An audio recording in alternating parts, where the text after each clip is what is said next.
নমস্কার, আমি অসীম অধিকারী আলোচনা করতে চলেছি লোকসভা ইলেকশন 2024 কাউন্টিং প্রসেস, বিশেষ করে ইটিপিবিএস এই সম্বন্ধে বিস্তারিত আলোচনা করতে চলেছি। যে 7 রকমের আমরা কন্ডিশনের সম্মুখীন হতে পারি তাই নিয়ে আলোচনা করব। আপনাদের কাছে সময় নেই ভিডিওটি দেখার, অনুরোধ করব বাড়ি ফিরছেন বা গাড়িতে যাতায়াত করছেন বা রাত্রিবেলা খাওয়া দাওয়ার পরে শুতে গেছেন, সেই সময় হলেও একবার ভিডিওটা দেখুন। আশা করি আপনারা সবাই ভিডিওটা সম্বন্ধে বা এই পদ্ধতি সম্বন্ধে সবাই অবগত আছেন, তাও একটু স্মৃতিচারণ করে নিন। অনুরোধ রইল ভিডিওটা স্কিপ না করে পুরোটা অবশ্যই দেখবেন। আমাদের ETPBS, PB counting, EVM counting, VVPAT counting এবং স্পেশাল সিচুয়েশনে আমাদের ভোট কাউন্টিং হয়। এর মধ্যে আজকে আলোচনা করছি ইটিপিবিএস। এই ইটিপিবিএস এর জন্য যে কাউন্টিং পার্সোনাল বা স্টাফ থাকে সেটা একবার দেখে নিন। কাউন্টিং সুপারভাইজার থাকেন একজন, কাউন্টিং অ্যাসিস্ট্যান্ট থাকেন দুজন, মানে যে টেবিলে এই ইটিপিবিএস গণনা হয় সেই টেবিলে এই ব্যক্তিবর্গ অর্থাৎ এই 5 জনের টিম থাকবে। মাইক্রো অবজারভার থাকেন একজন এবং কাউন্টিং এজেন্ট, যে এজেন্ট মানে পার্টি অনুযায়ী একজন করে থাকতে পারেন। তাহলে মেন যে আমাদের টেবিল সেখানে থাকছেন 4 জন আর অন্যান্য ক্যান্ডিডেটের এজেন্ট। আমাদের 8টাতে ইটিপিবিএস শুরু করে দিতেই হবে। 6:30টায় স্ট্রং রুম খোলা হয়, প্রতিটা মুহূর্তে ভিডিওগ্রাফি হয়। আমি আগের ইভিএম কাউন্টিং এ আমি বিস্তারিতভাবে আলোচনা করেছি, তাই ওই সব সম্বন্ধীয় যাবতীয় আমি অ্যারেঞ্জমেন্ট সম্বন্ধে এই ভিডিওতে আমি আলোচনা করছি না। মেন বিষয় counting of ETPBS. ETPBS 8টার 1 minute আগে পর্যন্ত যা ই পোস্টাল ব্যালট আরোর অ্যাড্রেসে রিসিভ হলো সেগুলোই কাউন্টিং করা হয়। তার জন্য আমাদের প্রি কাউন্টিং ব্যবস্থাপনাটাই হচ্ছে আমাদের মেন। প্রি কাউন্টিং ব্যবস্থাপনাটাই হচ্ছে মেন, যার মধ্যে 13C, 13A, 13B আমাদের স্ক্যানিং করতে হবে। ইপিবি ভোট গণনা শুরু করার আগে আরোকে স্ক্যানিং সম্পূর্ণ করতেই হবে, না হলে গণনা হবে কি করে। এর জন্য প্রয়োজন হয় ডেস্কটপ বা ল্যাপটপ, উইন্ডোজ 7 বা তার উপরে অপারেটিং সিস্টেম থাকতেই হবে এবং ম্যানুয়ালি ট্রিগার মোডে কাজ করে এমন কিউআর কোড স্ক্যানার মেশিন এবং উপযুক্ত পরিমাণে ব্যাকআপ ইউপিএস থাকবে এবং 10 MBPS এর উপরে কোন সিস্টেমের যে ইন্টারনেট কানেকশন সেটা থাকতেই হবে। আমাদের কি পদ্ধতিতে আমাদের স্ক্যানিংটা হয়? ক্যাপ বারান সিএবি, 13C আগে হয়, তারপরে 13A হয়, লাস্টে হয় 13B। এই 3টে ক্রমানুসারে স্ক্যানিং করা হয় এবং যেগুলো রিজেক্ট এবং অ্যাকসেপ্ট তার জন্য লাল এবং সবুজ যে আমাদের বাকেট থাকে তাতে কিন্তু আলাদা করে রাখতে হয়, কোনোভাবেই যেন মিলে না যায়। এবং এটাকে ইয়ারও স্যার ম্যাডামরা রিচেক করেন। একবার দেখে নিন আমাদের 13C কি। 13C হলো বড় খাম, যার ভিতরে 13A আর 13B থাকবে। 13A কি? 13C এর ভিতরে 13B একটি খাম থাকে আর 13A হলো একটা ডিক্লারেশন থাকে, অর্থাৎ ভোটারের সই সহ একটি ডিক্লারেশন। এছাড়া আর একটি থাকছে কি 13B একটি খাম, যার মধ্যে কি থাকছে পোস্টাল ব্যালট, যে ব্যালটে ভোটার ভোট দিয়েছেন। আমাদের etpbms.eci.gov.in এই সার্ভারে গিয়ে আমাদের লগ ইন করতে হবে। অবশ্যই আরো স্যার ম্যাডামরা কি করেন, কাউন্টিং এর আগের দিন এর নিজস্ব যে পাসওয়ার্ড আইডি সেটি ওনারা চেঞ্জ করে নেন এবং যে মোবাইলটি ইউজ করেন সেটা কিন্তু নির্বাচনের কাউন্টিং শেষ না হওয়া পর্যন্ত সেই মোবাইল নাম্বার বা ইমেল আইডি চেঞ্জ করতে পারবেন না। এখানে এই পোর্টালে গিয়ে তাকে আপনার ইউজার টাইপ, ইউজার নেম এবং ক্যাপচা কোড দিয়ে লগ ইন করতে হয়। করলেই ওনার মোবাইলে একটি ওটিপি যাবে, সেই ওটিপি এখানে বসাতে হবে। বসালে ভেরিফাই ওটিপি করলে মেন সাইট খুলে গেল। এখানে একটি অপশন থাকবে প্রি কাউন্টিং। প্রি কাউন্টিং এই অপশনটি এখানে ক্লিক করলে অ্যাকচুয়াল স্ক্যানিং পাতাটা খুলে যাবে, যেখান থেকে 13C, 13A, 13B আমরা স্ক্যানিং করতে পারবো। Condition 1, process of scanning and valid marking of e postal ballot. Valid গুলোর ক্ষেত্রে আমাদের নর্মাল পরিস্থিতি হলো আমরা কি করব, 13C আগে, তারপরে 13B, তারপরে 13C, 13A, 13B, এই ক্রমানুসারে আমাদের স্ক্যানিং করতে হবে। আমাদের মেন সার্ভারের পাতা খুলে আছে, প্রি কাউন্টিং এ ক্লিক করলাম, এই পাতাটা খুলে গেল। আমি কতগুলো ডেমো ভোটার নিয়ে আমি আপনাদেরকে ব্যাখ্যা করছি। ডেমো ভোটার ধরে নিলাম 152 থেকে ক্রমানুসারে 153, 154, 155। প্রথমে 13C এখানে ক্লিক করলেন, ক্লিক করলে ওদিকে আপনার বারকোড স্ক্যানার রেডি হয়ে গেল। 13C বড় খামটি আপনি স্ক্যান করলেন, স্ক্যান করার সাথে সাথে এখানে দেখাবে কিউআর স্ক্যান সাকসেসফুলি। সঙ্গে সঙ্গে খেয়াল করুন, এই পাতায় কিন্তু এখানে কোনো সিরিয়াল নম্বর ছিল না। বারকোড স্ক্যানিং সাকসেসফুলি হয়েছে, সঙ্গে সঙ্গে সিরিয়াল নম্বর 1 চলে এলো। Demo elector 152 scan valid. তাহলে 13C স্ক্যান হয়ে গেল। এবার এলো 13A। 13A তে দুটো বারকোড, দুটো বারকোডই কিন্তু স্ক্যান করতে হবে, দুটো বারকোডই স্ক্যান করতে হবে। দেখুন শুধুমাত্র 13C স্ক্যান হয়েছে সেটি দেখাচ্ছে। 13A এর প্রথম বারকোড স্ক্যান শুরু করলাম, সঙ্গে সঙ্গে কিউআর স্ক্যান সাকসেসফুলি। প্রথম বারকোড সাকসেসফুলি স্ক্যান হলো 13A। 13A এর দ্বিতীয় বারকোড স্ক্যান করলাম, সঙ্গে সঙ্গে দুটো মেসেজ চলে এলো, QR code scan successfully, QR code scan successfully. সঙ্গে সঙ্গে 13A তে এখানে ইলেক্টরের ডিটেলস চলে এলো, একটা ভ্যালিড, দুটো ভ্যালিড, দুটো বারকোড স্ক্যানিং করা হয়েছে, দুটো সবুজ হয়ে গেল। 13B বারকোড ছোট খাম, ভিতরের খাম, সেটাকে এবার স্ক্যানিং করলাম। স্ক্যানিং করার সাথে সাথে এও দেখিয়ে দিল form B scan successfully. 13B serial number 1 valid, সবুজ হয়ে গেল। তার 13C, 13A, 13B নরমালি তিনটে স্ক্যান সম্পূর্ণ হয়েছে নরমাল অবস্থায়, কোনো ফর্মের কোনো ডিস্টার্ব কিছু ছিল না। এরকম পরিস্থিতিতে আমাদের কোনো সমস্যা নেই। কিন্তু যদি আমাদের অন্যরকম পরিস্থিতি হয় তখন আমরা কি করব? এইবার এই তিনটি খামে আমরা যখন স্ক্যান করেছিলাম আমাদের সিরিয়াল নাম্বার চলে আসছিল 1 2 3 4 করে। আমরা যদি একটা স্ক্যান করেছিলাম আমরা প্রত্যেকটা সিরিয়াল নাম্বার পেয়েছিলাম 111। সেই কি করব, এই যে প্রতিটা যে আমার 13A, 13B, 13C পেন্সিলের সেখানে তার পিছন দিকে বড় করে 1 লিখে রাউন্ড আপ করে দেবো, 1 লিখে রাউন্ড আপ করে দেবো, এবং ভ্যালিড গুলোকে সবুজ বাক্সে রাখবো আর রিজেক্ট গুলোকে লাল বাক্সে রাখবো। If form 13C is not getting scanned, অর্থাৎ 13C স্ক্যান করা যাচ্ছে না, সেরকম পরিস্থিতি হলে আমরা কি করব?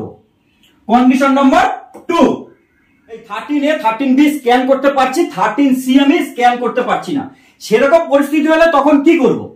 13C স্ক্যান করা যাচ্ছে না। দেখুন এখানে একজন ইলেকট্রনই রয়েছে, আগে যেটা নরমাল কেসে আমি এন্ট্রি করেছিলাম, আমি প্র্যাকটিক্যালি আপনাদের দেখানোর চেষ্টা করছি।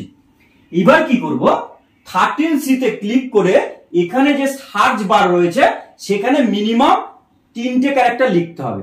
আমরা 13A তে ওই ভোটারের নাম পেয়ে যাচ্ছি, সেই নামটাকে আমরা এখানে টাইপ করব।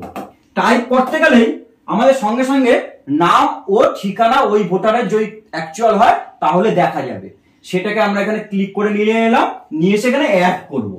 অ্যাড করলে সঙ্গে সঙ্গে সেই যে ভোটার, সেই ভোটারটা অ্যাড হয়ে যাবে। অ্যাড হয়ে যাওয়ার সঙ্গে সঙ্গে আমরা দেখতে পারবো 2 নম্বর সিরিয়ালে ডেমো ইলেক্টর 153 ভ্যালিড বলে স্ক্যান হয়ে গেছে। অর্থাৎ 13C আমরা সার্চ বারে নাম অ্যাড করে আমরা অ্যাড করে নিলাম। এবার চলে আসছি, দেখো যখনই হলো তখনই কিন্তু আমাকে এখানে দেখাবে ফর্ম সি স্ক্যান সাকসেসফুলি, এবং এখানে ভ্যালিড বলে চলে এলো। চলে আসছি 13A। নরমালি আমরা 13A এবার ক্লিক করব। 13A ক্লিক করতে গিয়ে কিন্তু আমরা একটা জিনিস খেয়াল করলাম যে ডেমো ইলেক্টর 53 যা 13C স্ক্যান করতে পারিনি তার ক্ষেত্রে কিন্তু প্রথম ঘরটা ব্ল্যাঙ্ক, পরেরটা নাম দিয়ে সার্চ করেছি, সেই ঘরটা আমার ভ্যালিড। প্রথম ভোটারের ক্ষেত্রে কিন্তু দুটোই ভ্যালিড ছিল। 13A স্ক্যান করলাম, কিউআর স্ক্যান সাকসেসফুলি, ডিটেলস চলে এলো। একইভাবে 13B স্ক্যান করলাম এবং এই পুরো স্ক্যান প্রক্রিয়া হয়ে গেল। ওই খামগুলোর উপরে পেন্সিল দিয়ে যে সিস্টেম জেনারেটর সিরিয়াল নম্বর সেগুলোকে পিছন দিকে লিখে রাউন্ড আপ করে দিলাম। যেগুলো রিজেক্ট লাল বক্সে রাখলাম, ভ্যালিড গুলো সবুজ বাকেটে রাখলাম। তাহলে 13C is not getting scan, সেক্ষেত্রে আমরা কি করলাম? এবার চলে আসছি form 13A is not getting star.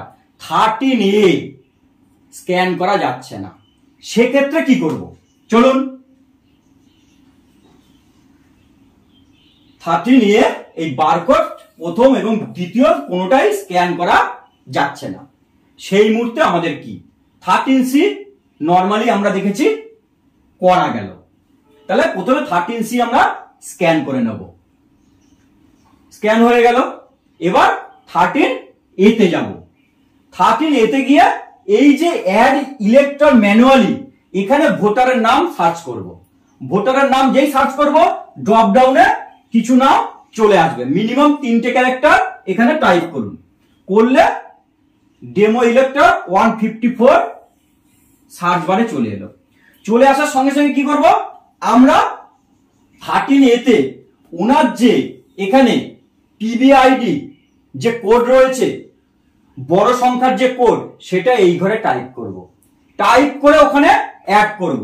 এই পুরো নাম্বারটা এখানে টাইপ করব। এখানে অবলিক দেওয়া আছে, অবলিক দিয়ে নয়, এমনি প্লেন টাইপ করলাম। করলে পরে সঙ্গে সঙ্গে এখানে দুটো সাকসেস অপশন চলে এলো। সঙ্গে সঙ্গে 13A স্ক্যান সাকসেসফুলি হয়ে গেল। 13B এবারে স্ক্যান করব। Form B scan successfully. 3টে ভোটার আমার এখানে অ্যাড হয়ে গেল। এইভাবে আমরা কি করছি? প্রথমটা ছিল 13C আমরা স্ক্যান করতে পারিনি, তারপর এটা 13A আমরা স্ক্যান করতে পারলাম না। সেক্ষেত্রে আমাদের করণীয় কি ছিল? এবার আমরা চলে আসছি এবং একই কেস পেন্সিল দিয়ে ওনার সিরিয়াল নাম্বার, এটি যেহেতু আমি 3 পেয়েছিলাম, সিস্টেম জেনারেটর সিরিয়াল নাম্বার 3, ওইগুলো ফর্ম এবং খামের পিছন দিকে 3 পেন্সিলে লিখে রাউন্ড আপ করে দেবো। লাল বাকেট, সবুজ বাকেট। এবার পরিস্থিতি 13B স্ক্যান করা যাচ্ছে না। 13C পেরেছি স্ক্যান করতে, 13A পেরেছি, 13B স্ক্যান করতে পারছি না। এই 13C স্ক্যান করতে পেরেছি, নরমালি স্ক্যান করেছি। 13A স্ক্যান করতে পেরেছি, নরমালি স্ক্যান করতে পেরেছি, কিন্তু 13B স্ক্যান করা যাচ্ছে না। সেক্ষেত্রে আমরা কি করব? চলুন 13C স্ক্যান করে নিলাম, 13A স্ক্যান করে নিলাম, উপস্থিত হলাম 13B। এক্ষেত্রে তাহলে আমাকে কি করতে হবে? 13B। 13Bর ক্ষেত্রে যে সার্চ বার রয়েছে, সেই সার্চ বারে আমাকে কিন্তু আবার ওই ভোটারকে আমাকে সার্চ করতে হবে। সার্চ করলে তখন যদি ওখানে শো করে, তাহলেই কিন্তু আমরা ওনাকে আমরা অ্যাড করতে পারবো। Stat manual entry of EPBID and add the elector for form 13B marking. Once the EPBID entered, click on the add button to proceed. এবং যদি ওটা ভ্যালিড হয়ে যায় তাহলে আমরা সবুজ বাক্সে রাখবো, না হলে আমরা লাল বাক্সে রাখবো। তাহলে 3 ধরনের পরিস্থিতি আমরা অলরেডি দেখে নিলাম। 13C স্ক্যান করা যায়নি, 13A স্ক্যান করা যায়নি, 13B স্ক্যান করা যায়নি। তাহলে কি হলো? একইভাবে যখন স্ক্যান করা যাচ্ছে না, তখন আমরা কি করছি? নাম বা ওই যে আমার বড় যে ডিজিটাল নাম্বারটা, সেটা আমরা টাইপ করে নিচ্ছি। এবার একটা পরিস্থিতি, বড় খাম খুললেন, 13C খুললেন, দেখলেন 13A মিসিং, 13A নেই। তাহলে তখন কি হবে? 13A নেই, scan the QR code outer envelope 13C। প্রথমে 13C স্ক্যান করে নিলেন। Open the envelope and take out from 13A এবং 13B। খুঁজতে গিয়ে দেখলেন 13B রয়েছে, 13A নেই। সঙ্গে সঙ্গে সেটা রিজেক্ট। কোনো কথা হবে না, সেটা রিজেক্ট। 13A নেই মানে reject. System generator serial number যদি পাওয়া যায়, সেখানে গিয়ে আমাকে রিজেক্টের জন্য কি লিখতে হচ্ছে, form 13A is not found, does not বলে আমি ওটা পাইনি বলে ক্লিক করে প্রসিড করে দিলাম, অর্থাৎ 13A পাওয়া যায়নি। তখন আপনারা কি আসবে, do you want to invalidate this record? Yes, কারণ 13A ওর মধ্যে নেই, আপনাকে তো এই সার্ভারে দেখাতে হবে, তাই এই কারণটা দেখিয়ে আপনাকে প্রসিড করতে হচ্ছে। করলে সঙ্গে সঙ্গে এখানে আপনি লাল লেখাটা চলে আসবে, form 13A is not found or does not exist for the এই বলে চলে এলো এইখানে ইনভ্যালিড বলে একদম আপনার পপ আপ ভেসে উঠবে। এবার 13B যদি মিসিং হয়, দেখুন 13C তো মিসিং হতে পারে না, 13C মিসিং মানে নেই। আগেরটা পেলাম 13A, এবার 13B। 13B ছোট খাম ওর ভিতরে নেই। 13C স্ক্যান করলেন, 13C খাম খুললেন, ভিতরে দেখলেন 13A রয়েছে, 13B নেই। 13A স্ক্যান করলেন, সঙ্গে সঙ্গে স্ক্যান করে 13B না থাকার জন্য 13C স্ক্যান করেছেন, 13A স্ক্যান করেছেন, 13B নেই, সঙ্গে সঙ্গে সেটা রিজেক্ট হবে। 13C করলেন, 13A করলেন, 13B এর ক্ষেত্রে ক্লিক করে এখানে কারণটা দেখালেন যে সেটি পাওয়া যায়নি বলে ওটাকে রিজেক্ট করে দিলেন। একটি কেস হতে পারে 13C ডুপ্লিকেট, দুটো একই ব্যক্তির নামে বা একই ক্ষেত্রে 13C দুটো চলে এসছে। সেক্ষেত্রে কি করবেন, যখনই দুটো চলে আসবে না, দুটো এন্ট্রি করলে এরকম ডুপ্লিকেট এন্ট্রি দেখাবে। একটা 1 নম্বরে দেখাচ্ছে, আমি একটা উদাহরণ দিয়ে ধরলাম, সেটাকে আমি 5 নম্বরে আবার এন্ট্রি করতে গেছি, সঙ্গে সঙ্গে দুটোকেই ডুপ্লিকেট স্ক্যান এন্ট্রি দেখাবে। তার মানে এটা কিন্তু দুটোই রিজেক্ট। কোন 13C যদি দুটো চলে আসে একই ব্যক্তি, তাহলে দুটোই আপনার তখন রিজেক্ট হয়ে যাবে। ঠিক আর একটা জিনিস হতে পারে, কোন একটা 13C স্ক্যান করতে গিয়ে দেখলেন not issued by the system, সিস্টেমের মধ্যে থেকে ওই বারকোড সহ ভোটার কাছে ওই 13C যায়নি, সেক্ষেত্রে তখন not issued by the system, তার মানে এটি ইনভ্যালিড। সেরকম 13C যদি চলে আসে এবং যদি এই পপ আপে আপনার এই ভাষাটা উঠে আসে ইনফোতে এবং স্ক্যান করার পরে, তার মানে সেটি অবশ্যই ইনভ্যালিড।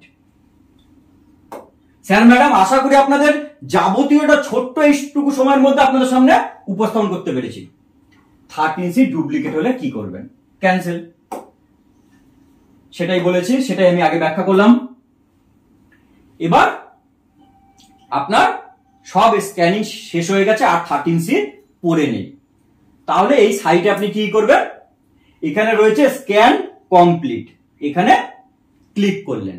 এখানে ক্লিক করার সাথে সাথেই আপনার একটা ডিসপ্লে চলে আসবে, total ballot receive till 8 AM, সকাল 8টার আগে আপনি কি বা কতগুলো সংখ্যায় পেয়েছেন সেই সংখ্যাটা লিখলেন।